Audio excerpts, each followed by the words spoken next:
चलिए बनाते हैं विंटर स्पेशल दूध पिट्ठी की रेसिपी, जो कि बिहार में पूस के महीने में बनाई जाती है। स्पेशली ये एक साल में एक ही बार बनाई जाती है और ये इतनी इंटरेस्टिंग रेसिपी है ना कि आप एक बार अगर इसे ट्राई कर लेंगे ना तो आपको मज़ा ही आ जाएगा। ये खोए और चावल के आटे के साथ पेयर की जाती है, मतलब मिक्स करके बनाया जाता है।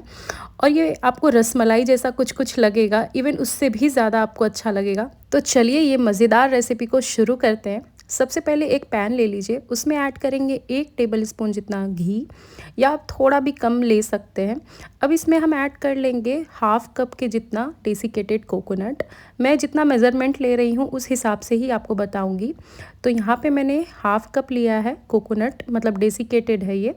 तो इसको ना भुनेंगे, रेड नहीं करना है, बस थोड़ा सा भुनना है, जो कि घी अच्छे से नारियल में कोट हो जाए। अब इसी स्टेज पे हम इसमें ऐड कर लेंगे 1/4 कप जितना चीनी। इसे हम तब तक मिक्स करेंगे जब तक कि चीनी नारियल में अच्छे से कोट ना हो जाए और मिक्स ना हो जाए।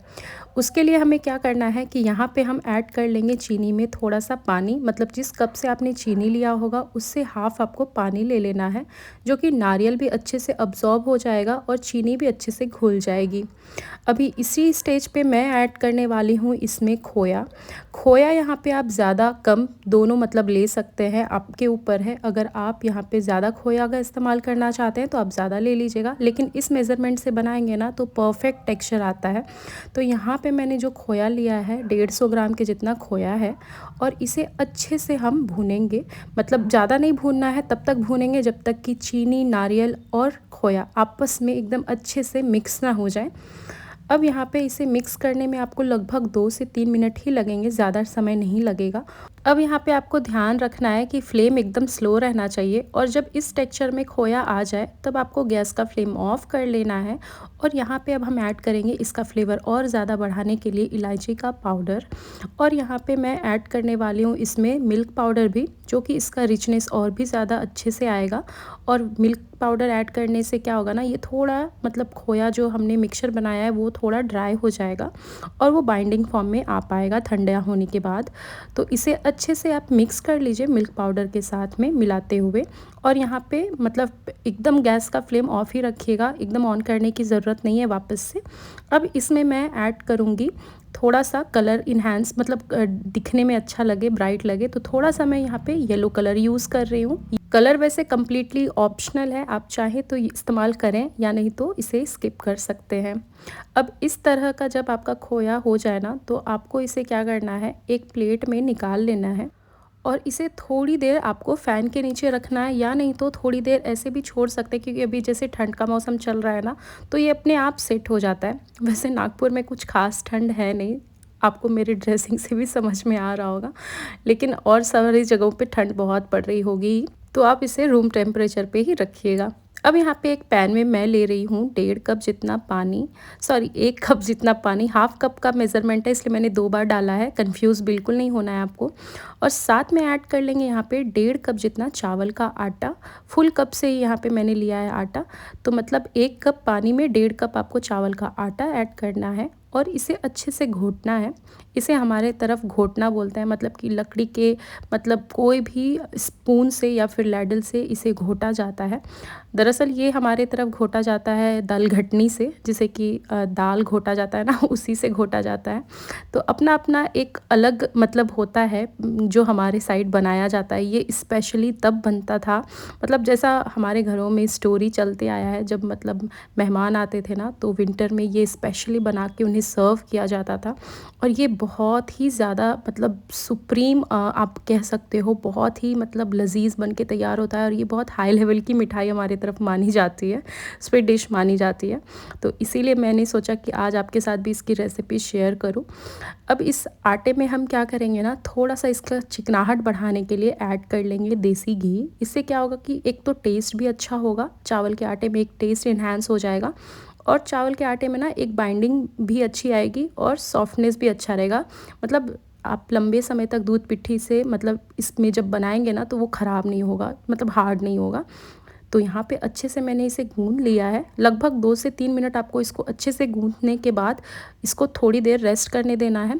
तब तक हम क्या करेंगे ना, इसे ढक देंगे और इसे मतलब साइड रख लेंगे। कुछ इस तरह का टेक्सचर होना चाहिए, मतलब हाथों में चिपकना नहीं चाहिए, बट ये अच्छे से सॉफ्ट रहना चाहिए। अब इसे मैं ढक्कन लगा के मतलब लिड लगा के रख रही हूँ साइड में। अब यहाँ पे कुछ ड्राई फ्रूट्स मैं चॉप कर रही हूँ। ये वैसे आप ऐड कर सकते हैं या नहीं तो मतलब स्किप भी कर सकते हैं अगर आपको पसंद नहीं हो, लेकिन सारी चीज़ों की अपनी अपनी एक फ्लेवर होती है, तो आप सारी चीज़ें ऐड करेंगे ना तो उससे और भी ज़्यादा खिल के आएगी मतलब फ्लेवर इसके अंदर। तो यहाँ पे अब क्या करेंगे, जो खोया हमने बनाया था उसमें हम ऐड कर लेंगे यहाँ पे सारे मतलब ड्राई फ्रूट्स। मैंने इसमें ऐड किया है बादाम, पिस्ता और काजू, और साथ में ऐड कर रही हूँ मैं केसर के कुछ धागे, जिससे कि और भी फ्लेवर इसका ज़्यादा अच्छा हो जाता है। तो यहाँ पे सारी चीज़ों को आपको अच्छे से मिक्स कर लेना है। खोया थोड़ा सा अभी भी मतलब ना अच्छे से स्टिफ नहीं हुआ है, थोड़ा समय और लगेगा जो कि ये बाइंडिंग फॉर्म में आ पाए। तो इसे साइड रखेंगे। अब यहाँ पे एक कढ़ाई ले लीजिए, थोड़ा डीप बॉटम वाली कढ़ाई लीजिएगा जिसमें कि अच्छे से दूध आपका मतलब आ सके। तो यहाँ पे मैं टोटल दूध का इस्तेमाल करूँगी 1.5 लीटर के जितना, और फुल फैट कोशिश कीजिएगा अगर आप ले सकें तो। इसे उबलने अब हम छोड़ देंगे। तब तक हम क्या करेंगे ना, यहाँ पे आटा जो हमने मतलब लगा के रखा था चावल का, इसे अब मतलब क्या करेंगे, शेप देंगे। इस तरह से आपको कटोरी जैसी शेल बनानी है, और इसमें हम फिल कर लेंगे हमारी गोली खोया वाली। वो मैंने ना बनाई जब भी थी तो वीडियो शूट नहीं हो पाई है। बस आपको क्या करना है, छोटे छोटे एकदम गोलियां बनानी है खोया वाली, और चावल के आटे की कटोरी में इसको फिट कर लेना है। अब आपको कुछ इस तरह से चावल के आटे को प्रेस करते हुए ऊपर की साइड लेके आना है और इसे अच्छे से सील करना है। ये जब भी आप प्रोसेस कर रहे होंगे, आपको बस एक बात का ध्यान रखना है कि आपको खूब सारा पेशेंस की ज़रूरत पड़ने वाली है, और साथ में बहुत ही सॉफ्ट हाथ से आपको इसको हैंडल करना पड़ेगा, क्योंकि चावल का आटा बहुत ही नरम और बहुत ही मुलायम है। तो इस वजह से आपको हाथ एकदम सॉफ्टली हैंडल करना पड़ेगा इस चीज़ को। और एक बात का आपको ध्यान रखना है, जैसे हम गुलाब जामुन के गोले बनाते हैं तो क्रैक्स नहीं आते हैं ना उसमें, क्योंकि वो चाशनी में जाने के बाद तेल में जाने के बाद फटते हैं। तो इसके साथ सेम है, अगर थोड़े भी क्रैक्स रहेंगे ना तो वो दूध में जाने के बाद फट जाएंगे बॉल्स।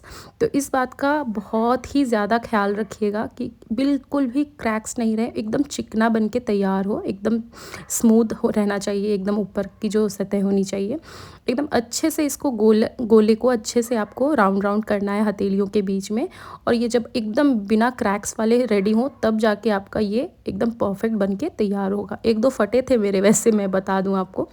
तो यहाँ पे मैंने सारे मतलब बॉल्स क्रिएट कर लिए हैं। यहाँ पे लग रहा था ना कि एकदम रसगुल्ला बन रहा है बट नहीं। तो चलिए अब दूध की पोजीशन हम देख लेते हैं। यहाँ पे दूध अच्छे से उबल गई थी। अब इसमें हम ऐड करेंगे फ्लेवर के लिए केसर और इलायची। अब इसे अच्छा मतलब मिक्स देंगे, और इसमें अब हम ऐड करेंगे फ्लेवर को मतलब बढ़ाने के लिए थोड़ा सा चीनी का पाउडर, सॉरी चीनी का पाउडर नहीं, चीनी तो यहाँ पे मैंने 1/4 कप चीनी ऐड किया है। और दूध यहाँ आप देख पा रहे होंगे थोड़ा रिड्यूस हुआ है, मतलब पहले के मुकाबले थोड़ा सा रिड्यूस हो गया है। ये काफ़ी हद तक ना इसका जो दूध बनता है ना एकदम रसमलाई वाला फ्लेवर के जैसा ही लगेगा आपको, वैसा ही बनता भी है। तो यहाँ पे अब हम क्या करेंगे, जब एकदम दूध खौलते हुए रहे ना उसी टाइम पे उसी स्टेज पे आपको सारे बॉल्स ऐड करने हैं इसमें, और थोड़ा सा बस मतलब स्पून से आपको नीचे से स्क्रैप करते हुए ऊपर लिफ्ट करना है, जो कि नीचे वो बॉटम में सटे नहीं, चिपके नहीं। अब यहाँ इसे एकदम मीडियम फ्लेम पे मतलब पकने देना है, और आप देख पाएंगे कि थोड़ी देर में ना ये जो जितने बॉल्स हैं ना, एक तो ट्रांसपेरेंट थोड़े आपको दिखेंगे और एक शाइन आ जाता है इसके ऊपर। और इसका असली पहचान क्या है कि ये मतलब आपका हो गया है, तब आपको समझ में आएगा जब ये बॉल्स ना पूरे ऊपर फ्लोट करने लगेंगे दूध के ऊपर। तो इस बात का ध्यान रखना है, और लैडल को एकदम धीरे धीरे आपको धीमे धीमे हाथों से एकदम सॉफ्टली हैंडल करना है, चलाना है। नहीं तो ना थोड़े बहुत अगर लगे आपको फट वट गए हैं तो आपको घबराना बिल्कुल नहीं है, इसका ऐसा कोई प्रॉब्लम नहीं होगा कि वो दूध में बह जाएंगे, ऐसा कुछ भी नहीं होता है, इसलिए टेंशन बिल्कुल नहीं लीजिएगा, क्योंकि एक दो मेरे भी क्रैक्स आए थे बॉल्स पे। अब यहाँ पे मैंने थोड़ा सा इसका रिचनेस और बढ़ाने के लिए ऐड किया है यहाँ पे मिठाई मेड, जिसे कि कंडेंस्ड मिल्क भी बोलते हैं। आप यहाँ पे उसका इस्तेमाल चाहे तो कीजिएगा, नहीं तो स्किप भी कर सकते हैं ये पार्ट को। अब यहाँ पे मैं चेक कर रही थी कि ये हो गए हैं या नहीं। मैंने जब छू के देखा, बहुत ही एकदम मतलब सॉफ्ट था, बहुत ही ज़बरदस्त का बन के ये तैयार हुआ था। ये मैं आपको टेक्सचर दिखाती हूँ। आपने देखा होगा एक बॉल्स नीचे वाले क्रैक हुए हैं, और ये लेकिन नहीं हुआ है जो मैंने लिफ्ट किया है। तो मतलब बस वही है, आपको हाथों पे अपने एकदम वर्क करना है अच्छे से, जो कि एकदम वो बिना क्रैक्स के साथ रेडी हो। अब इसे आप गर्मा गर्म परोसिए या फिर आप थोड़ी देर ठंडा होने के बाद भी इसे परोस सकते हैं। ये एकमात्र ऐसी रेसिपी है ना कि आप इसे जितना बार खाएंगे ना आपको मतलब लगेगा कि कितनी बार खा लूँ। जो मीठा नहीं भी पसंद करते हैं ना उन्हें भी ये काफ़ी पसंद आने वाला है। ये स्वीट डिश हमारे तरफ तब बनाई जाती है जब नए चावल होते हैं ना पूस के महीने में, तो उस टाइम जो चावल के आटे बनाए जाते हैं ना उससे ये तैयार किया जाता है। बगिया हो गया, पिट्ठा हो गया, ये सारी चीज़ें तभी बनती हैं। तो दूध पिट्ठी भी उसी में से एक है। तो ये रेसिपी आप ज़रूर ट्राई कीजिएगा और कमेंट के ज़रिए मेरे साथ अपना एक्सपीरियंस ज़रूर शेयर कीजिएगा। मुझे उम्मीद है कि ये रेसिपी आप लोगों को बहुत ही पसंद आएगी। मैं मिलती हूँ नेक्स्ट वीडियो में, तब तक के लिए bye and take care. Thank you so much for watching this video.